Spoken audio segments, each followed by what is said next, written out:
It took me 24 years to realize I was kidnapped and everything I knew about my life was a lie.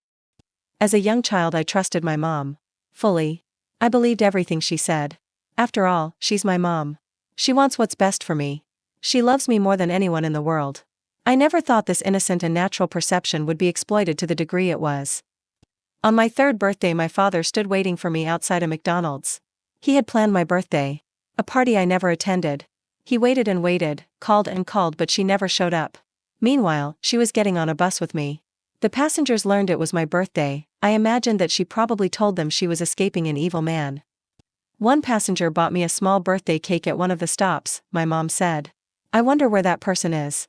If only they knew I was being kidnapped, and it wasn't a happy day to celebrate but a day that would change my entire course of my life.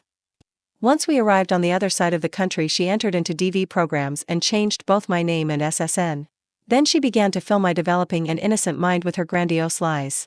At 3.5 years she told me she saved me from my father. That he was an evil man who was physically and emotionally abusive. She told me he essayed me.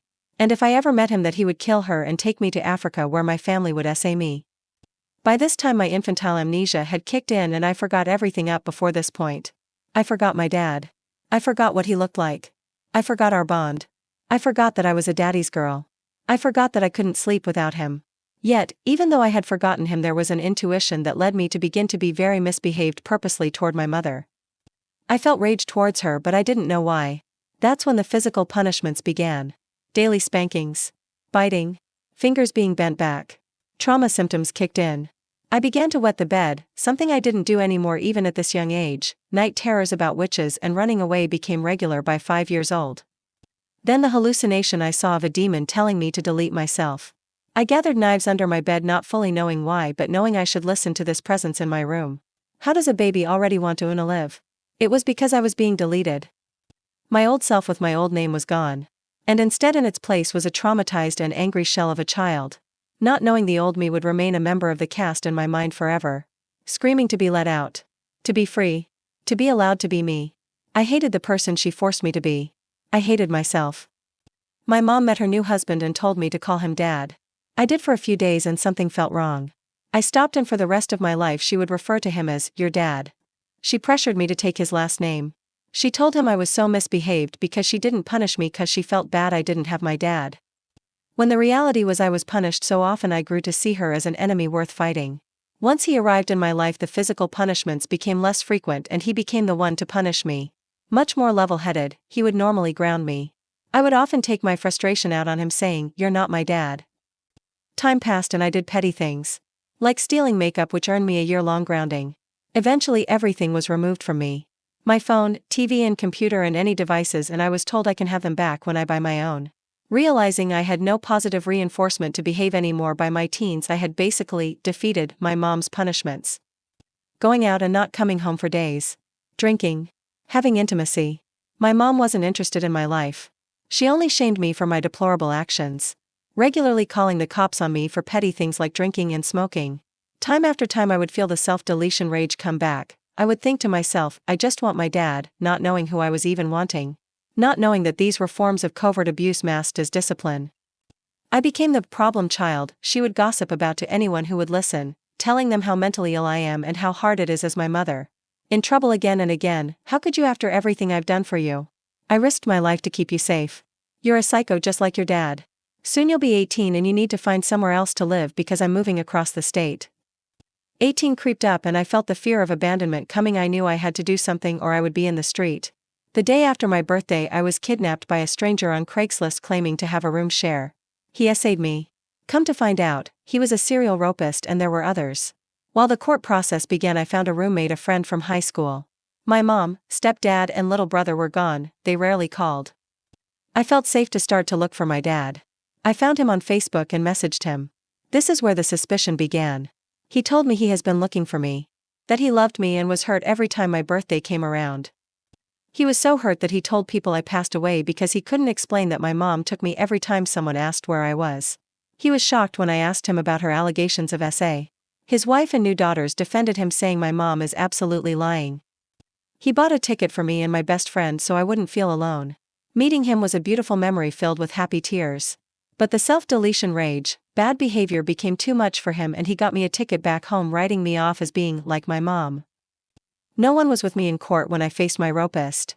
No one. He got 56 years, the only justice I ever had. 2 years passed before we both apologized to each other. He told me that was his biggest mistake and he would forever be sorry. An apology? Very weird.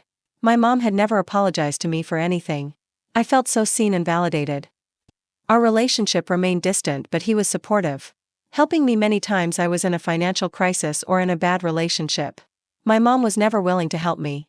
I learned to not ask for help or tell her about my problems. The opposition of their conflicting stories created cognitive dissonance that I couldn't settle. It drove me crazy not knowing who the crazy person is. It has to be at least one of them, someone is lying. But I made excuses for my mom and wondered if maybe she was right and my dad had fooled me. I was scared to confront her. I didn't want to victim blame, especially if I was wrong. Because if I was wrong, that meant she was abused and a victim herself. I had no memory, so how can I tell? But their behaviors told a story I couldn't ignore. I never felt loved by my mom, whereas my dad had empathy for me. He was interested in my life and helped me when I needed him. Qualities my mom all lacked.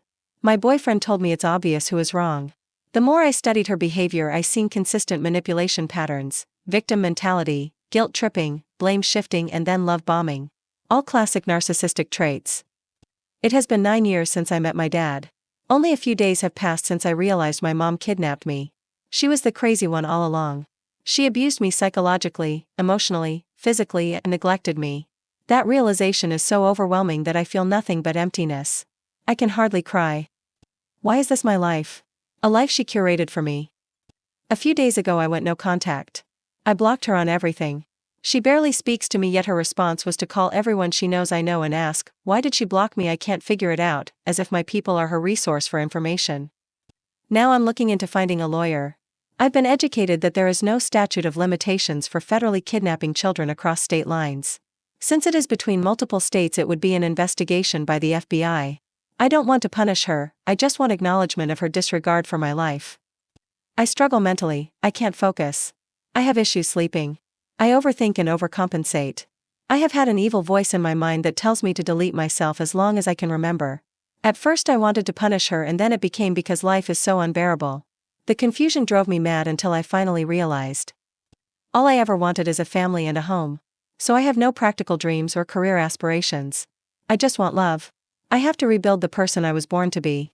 I hope to become someone who inspires others like me. She changed my name, took away my family, my culture, my identity. She deleted me. I will never be who I was meant to be. But I know I am not a mentally ill, troubled person, but a person who was psychologically abused, who has empathy for others, who deserved a chance. A chance she took from me. She took my true destiny and identity away from me. Something I will never get back. One filled with family, love, and compassion. One where I would be validated and valued. One without abuse. She took all of that. She erased an essential part of me. But she can't take my soul. I know the truth now and I know who I am.